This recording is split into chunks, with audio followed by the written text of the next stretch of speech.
If you have one of these, and you have one of these, but you don't have one of these, you're missing half the fun of owning a computer. This is a modem, and with it you can turn your computer into a window on the world. How? Well, we'll find out today as we take a look at modems and bulletin boards on this edition of the Computer Chronicles.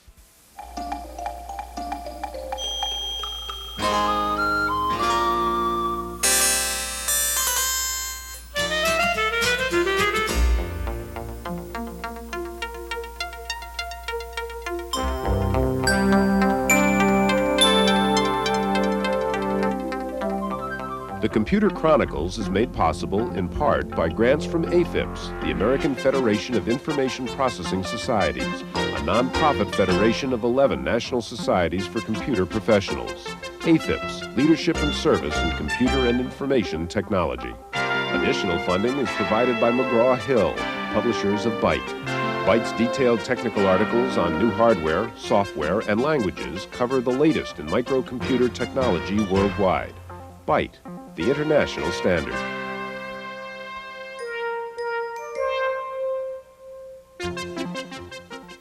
Welcome to the Computer Chronicles. I'm Stuart Chaffee. Gary Kildall is off this week, and sitting in for Gary is George Morrow. George, we've been playing around with my computer here, using it as a terminal, and it is amazing these days how much of the world comes to me through this little wire, thanks to something called a modem, which is sitting inside here. Before we get any farther in the show, I want you to explain what a modem is and actually what it does. Well, Stuart, the information in the machine is zeros and ones, which are voltage levels usually. The information that goes over your telephone line is generally tones. And it's an agreement about how to turn voltage levels into tones, while the modem means modulator, demodulator. Modulating means to take those voltage levels, turn them into tones. Demodulating means to do the reverse. And so as long as you agree about these tones and voltage levels, why it all works. Just can talk to that. That's right. Okay, we're going to find out more about modems and bulletin boards on today's program. We'll meet several bulletin board operators, and we'll get into the legal questions which are now surrounding the whole bulletin board issue.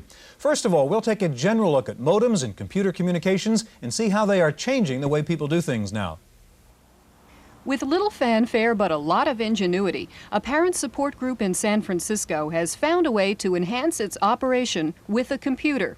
Parents Place offers education and support to parents of preschoolers, including supervised care, discussion groups, and professional advice.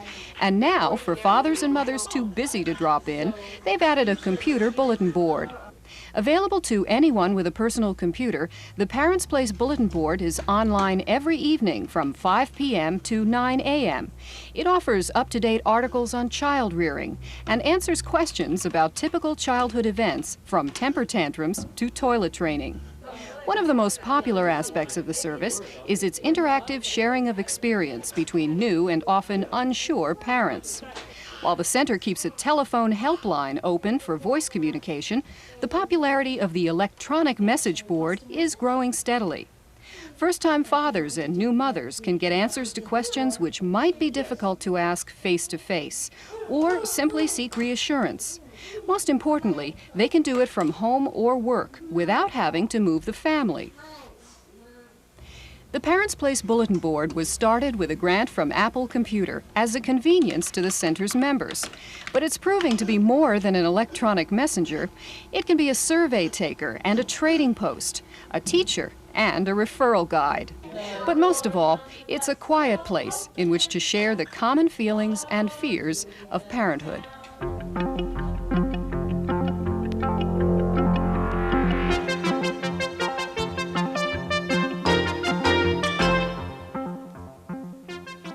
Joining us now is Ezra Shapiro, the West Coast Bureau Chief of Byte Magazine, and sitting next to Ezra, Rory O'Connor, news editor of InfoWorld magazine. George? I have a heck of a time with these modems and all this computer stuff connected to the telephone line. But you people at these publications probably use it an awful lot. Maybe you could tell us a bit about how InfoWorld uses all of their bulletin boards and that sort of thing. Yeah, it's not as smooth as many people might think. We have our own problems too, but we have been using modems and telecommunications for a number of years. I think journalists have been using them for as long as most anybody. We obviously gather stories in from the road and so on, and we use electronic mail systems to communicate with our bureaus in various parts of this country, and also with the publications that our company owns in various parts of the world. So I can exchange stories or research information or notes, or simply ask an editor in Europe if he can do an interview for me and supply me with that kind of information. And you do this regularly? Oh yes, in fact we just did it last week for the front page story. We needed to have a pair of interviews done over in Europe, one in Stockholm and one in Paris, sent some electronic mail to our offices there, and got the interviews back within a few hours over the same electronic mail system. Rory, why is that communication better than a telephone? Why can't you call that guy in Europe and ask him about the interview? Well, one problem with dealing with places like Europe or Asia is the time zone difference. That's the reason people use telex, for example, is because if I pick up a phone in the middle of my day, it's 3 in the morning and the editor in Paris doesn't like to be woken up. Another reason is that over the telephone, if he was to give me notes or a story, I would have to have someone sit down with a headset and type this all into our computer, whereas if it's prepared in Europe, it can be sent over the wire and it's in my system ready for a reporter to use. Ezra, now you run your own bulletin board. Tell me what that is.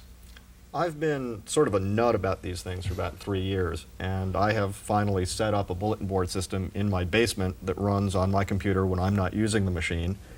And it's there as a sort of community chat center and a source of public domain software programs for people who want to download or upload them. Is there any particular type of programs that you offer on your network, on your bulletin board? Stuff basically that I'm interested in. Such as? There's an area for Radio Shack Model 100 computers. There's another area for fairly technical programs for the IBM PC. And there is another area for the software for the bulletin board itself. So that if somebody wants to set up a bulletin board, he can call my system and get the software so that he can do it in his own. If somebody else were going to do this, what kind of prices and what kind of complexity do you run into? Well, the complexity is I'll take that issue first. Basically, all this stuff is confusing, and it takes a lot of time working with manuals and trying to figure it out, particularly because most of the bulletin board systems are public domain software. They're not very well documented.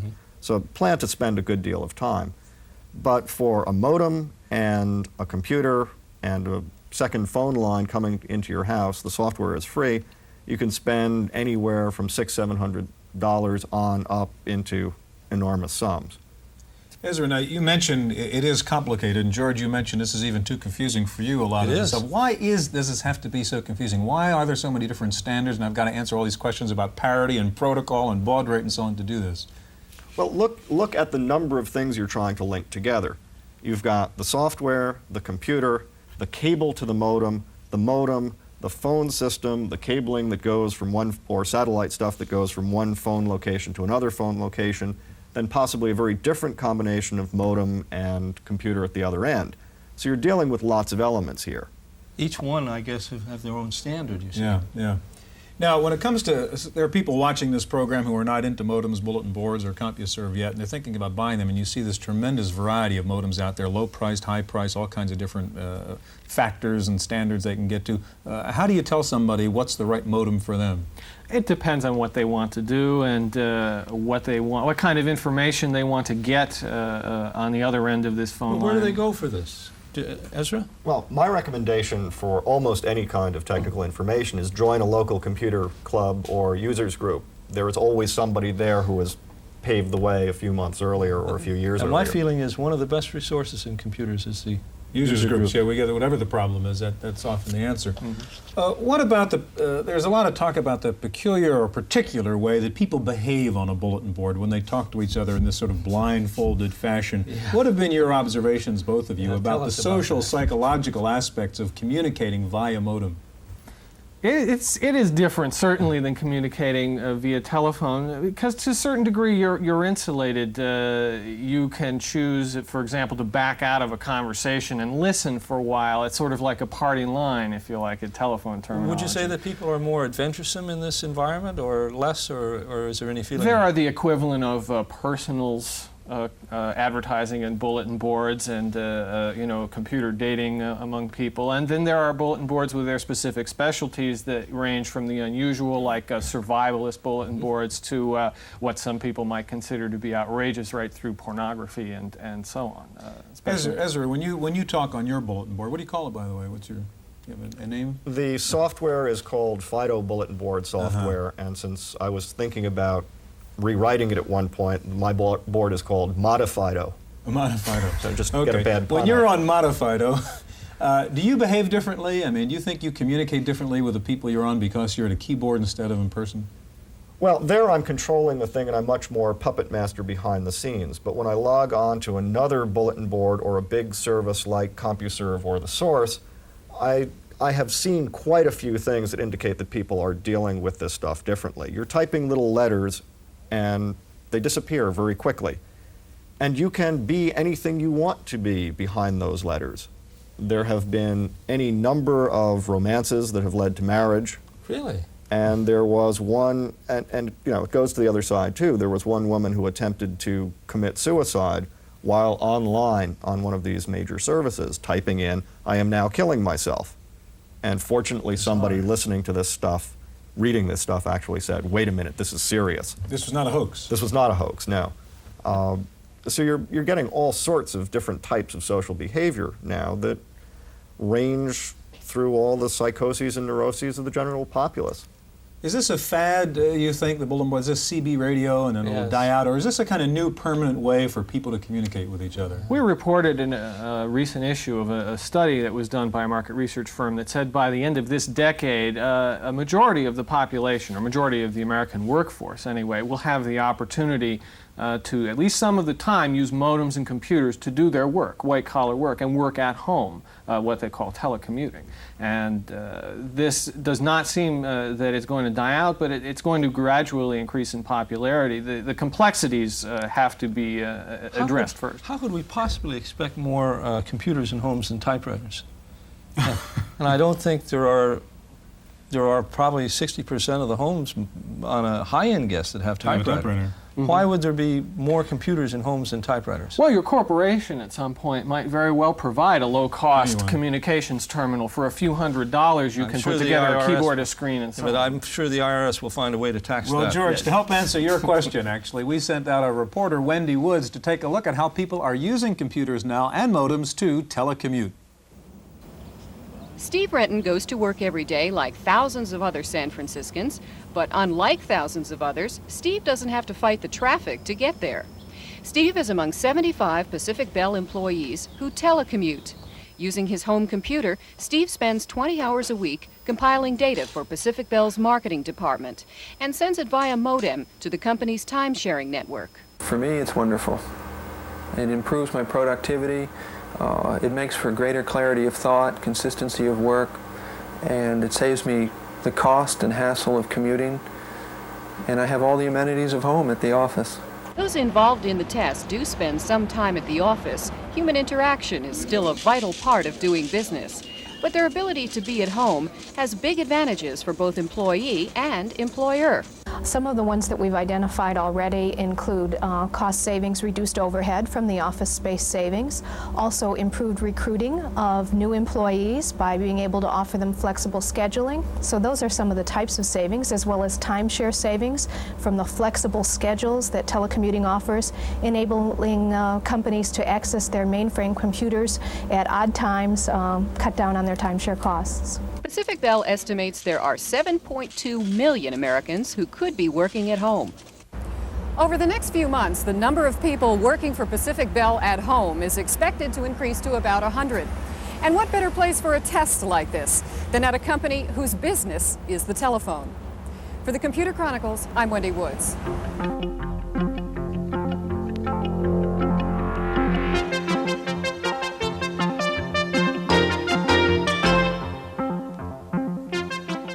Joining us now is Matthew McClure. He's the sysop of a bulletin board system here in the San Francisco Bay Area called The Well.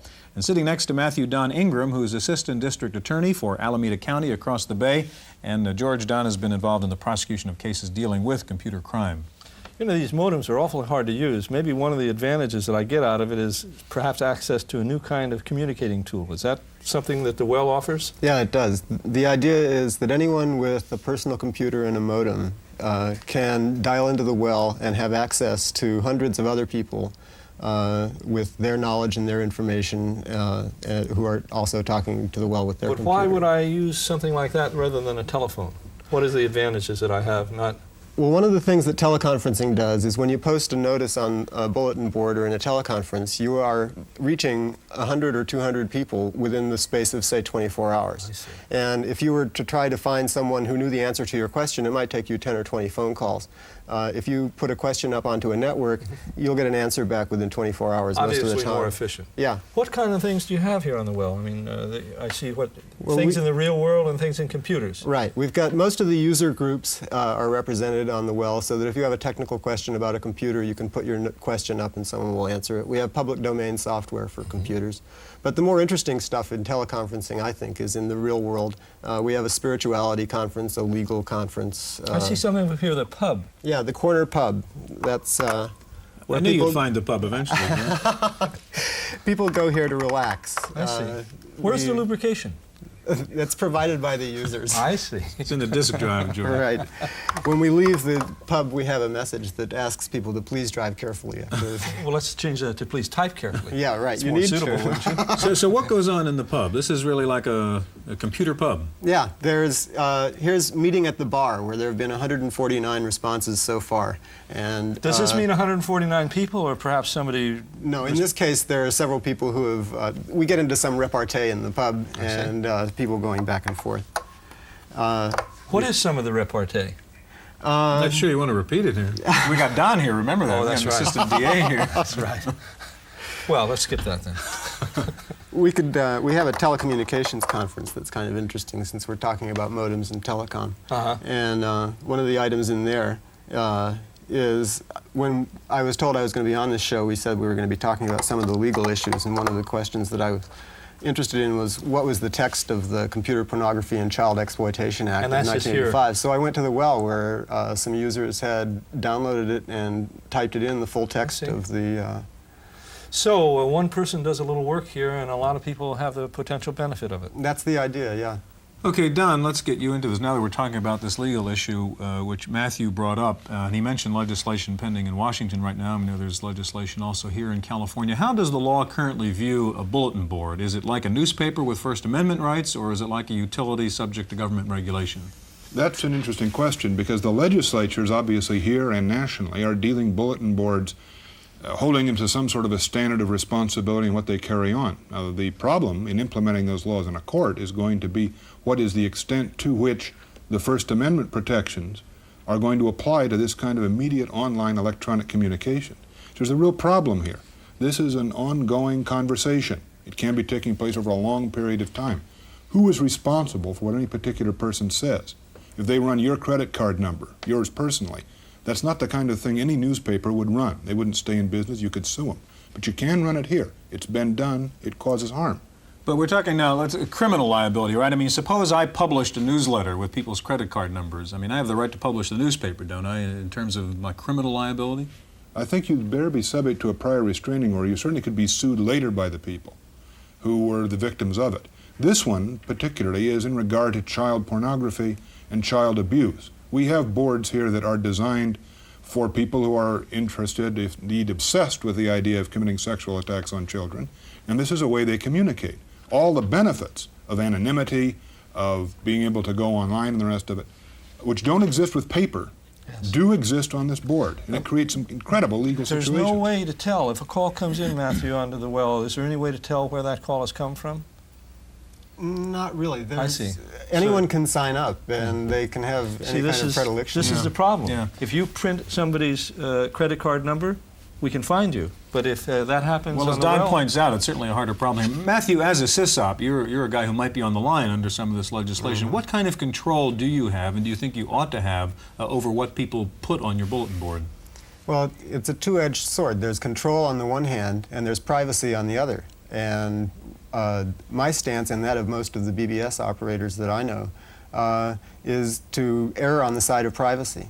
that if someone, especially in private mail, we regard that as inviolate, and no government or anyone else has any business in getting in there on what people have done privately on the well. If I were to be responsible for every word or every character that anyone put up on the well, it'd be a very burdensome task, and I wouldn't be very likely to go out and do a bulletin board service. That's what we mean by... If somebody put up a credit card number, is it practical for you to edit that in real time so that it doesn't show up? No. It would be impossible for me to know that it had happened. We have a multi-user system where there are as many as 30 people on at once, and if one of them is typing something, I have no way of knowing. This is a real problem. Yeah, now, Don, Matthew says he would err on the side of privacy. Is that a mistake? I think it probably is the right way to go if we're going to make a legal issue out of it. Certainly the last thing any legislator wants is to destroy a thing of the potential for our national communication, for people to get together and rap, for people to talk, that this affords. There are going to be snakes in Eden. There always are. Yeah. I'd hope a systems operator would not be chilled, but would not encourage it. Every board we've had to take so far, and we've taken several, has encouraged people. Let me know how to hack the school. Let me know how to hack NORAD. Everybody got good numbers so we can rip off the telephone company. Now, if I can prove he put that on his board, I have no trouble, moral, legal, any other way, in saying this person is being socially irresponsible, they're abusing a good technology. But he would individually be no more responsible for a credit card number than the manager of a supermarket if somebody stuck it on his board. No law would create that responsibility. But in a sense, as a sysop, doesn't that put Matthew in the position of having to kind of make these judgments? I mean, there might be some close calls where perhaps in your sexual child pornography case, perhaps someone is calling up asking for advice or wanting to talk to other people with a problem. That might be a very useful function of the bulletin board, and yet he might be tempted to erase the thing. It could be, and that is a risk we're going to have to run with a new technology that promises as much good and, unfortunately, risks as much evil as this does. You know, in social problems, there's two attitudes to take. Just fix a problem anyway, or be careful about fixing it. Maybe you'll make it worse. Yeah, Matthew, we have just about a minute left. Are you concerned? I mean, you find yourself being more conservative and other people in the bulletin board community kind of suffering from what we call a chilling effect of all this legislation? Yeah. When the Pacific Telephone went in and raided Tom Tsimpitas for having some kind of telephone credit card number on his board and took his equipment and seized $6,000 worth of stuff, a lot of bulletin board services the next day who had previously been free and open started requiring registration, password, money, and whatnot to get in because they were afraid. Gentlemen, we're out of time. Thank you very, very much. There are lots of social questions raised by communications on bulletin boards. One of them is the etiquette of the people who can talk to each other kind of hiding behind their keyboards, and our commentator Paul Schindler has some final thoughts on that. What do you mean I need a modem to access a bulletin board? Why can't I just walk up to it? Oh, you mean an electronic bulletin board? Well, seriously, electronic bulletin boards really are nothing more than bulletin boards in electronic form. Of course, that means they don't have the pictures and cartoons, which are so much a part of bulletin board lore. Now, I say for the most part because you can draw pictures with letters on a screen, and if you don't believe it, sign on any bulletin board at Christmas time, and you'll see several dozen Christmas tree cartoons. Again, like so much else in the world of computing, electronic bulletin boards are bulletin boards taken to the nth degree. They're bigger, wider, and faster than any mere physical bulletin board. They amount, in fact, to a new form of communication. Participating in an electronic bulletin board is a unique experience. It isn't like talking to someone in person or talking to them on the phone. I know I belong to a half-dozen bulletin boards, most of which I check every day. Bulletin boards are still primitive. Not technically, but socially. If you're looking for a big opportunity, why not try to be the Emily Post or Miss Manners of bulletin boards? They've yet to develop real etiquette, and some of them really need it. That's my opinion. I'm Paul Schindler.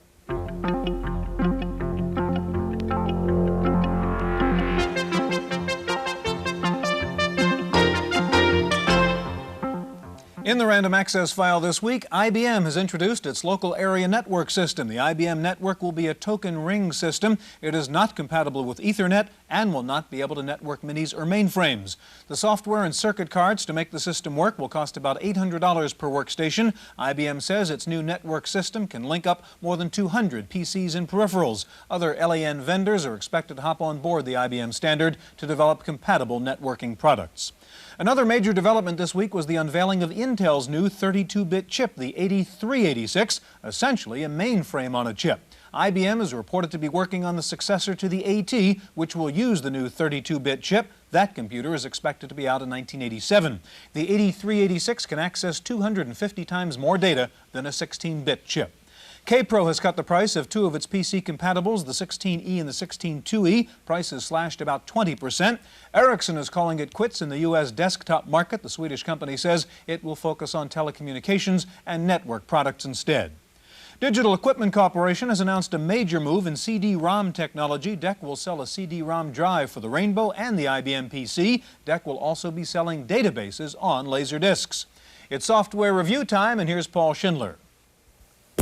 As football once again takes over America's living rooms, every armchair quarterback in the country yearns to be out on the gridiron directing a National Football League team. Now you can with NFL Challenge, an official National Football League product. For all of you who have ever hankered after the real thing, here it is in computer form. The game starts with a coin toss. You can choose to play another person or against the computer. The offense chooses from among 5 groups of 6 plays, while the defense chooses from among 5 groups of plays. Maybe you've heard of the overtwist, Willie. I haven't. Notice there's a time clock and a scoreboard on the view of the field. Then, each play is shown in X and O notation, followed by an instant replay. If you can't finish the game, you can store it and restart it later. To keep things interesting, NFL Challenge randomly throws in penalties, injuries, interceptions, and fumbles. For $99, about twice the usual price of a game, you also get these handsome playbooks and a book on football strategy. This is the rarest of birds, a game you can load on your hard disk because it's not copy protected. NFL Challenge comes from Zor, that's X-O-R, in Minnetonka, Minnesota. For the Computer Chronicles, I'm Paul Schindler. In our legislative update file, the Joint Congressional Economic Committee was due to hear testimony last week from the president of Hitachi, but Tsuneo Tanaka failed to show up. The committee is investigating charges that Hitachi dumped computer chips on the U.S. market at what were described as predatory prices. And the computer industry is up in arms over a proposal before the House Ways and Means Committee, which would drastically cut back tax benefits of high-tech research and development. One Hewlett-Packard spokesman said the tax proposal would cost his company $100 million a year. Soviet spies in the Silicon Valley are finding it easier to track down the latest military technology projects. They've signed on to use Dialog, a sophisticated online database operated by Lockheed. It features such spy-tempting sections as federal research in progress and defense markets technology. It looks like one of the original computer magazines is about to fold. Word is that Ziff Davis will be pulling the plug on creative computing at the end of this year. The annual North American Computer Chess Championship opened in Denver last week. The favorite, a chess computer called High-Tech from Carnegie Mellon. It has 64 VLSI chips, one for each square of the board. High-Tech's designer says a computer will someday be the world's best chess player. Finally, if you're looking for the ultimate high-tech Christmas card, here it is, the Jingle Disc from Thoughtware. It'll run gorgeous color Christmas scenes on your computer while it plays a variety of Christmas carols. It's $9.95 and it runs on Apple, IBM, and Commodore. That's it for this week's Chronicles. We'll see you next time. The Computer Chronicles is made possible in part by grants from AFIPS, the American Federation of Information Processing Societies, a nonprofit federation of 11 national societies for computer professionals. AFIPS, Leadership and Service in Computer and Information Technology. Additional funding is provided by McGraw-Hill, publishers of Byte. Byte's detailed technical articles on new hardware, software, and languages cover the latest in microcomputer technology worldwide. Byte, the international standard.